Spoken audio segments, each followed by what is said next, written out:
บยางสอนพิษครับก็เป็นเหยื่อของเราเป็นหนึ่งฮะจากค่ายจำก็หมายบัวแบบนี้เดี๋ยวเราจะเอากบยางลงฮะเดี๋ยวเรามาดูผลงานครับ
สอนพิษ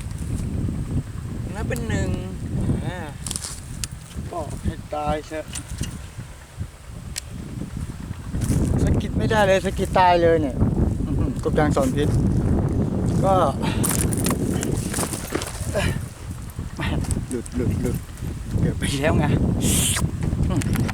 บาดจริงโอเคครับนะฮะ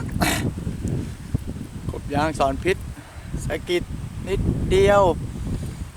ขึ้นฝั่งครับตายนะเป็นใบสปริงฮะต้องไปที่หนึ่งแกคิดออกมาครับยางสอนพิษเป็นเนื้อยางเนี่ยตาเป็นโปนเนี่ยเวลาหยุดเหยื่อกับน้ำเนี่ยเป็นเหมือนกบลอยน้ำตาแดงๆเลยก็หมายบัวแบบนี้ครับมีตัวเรียบร้อยครับกบยางสอนพิษแค่สกิดก็ตายครับสุดยอดจริงครับ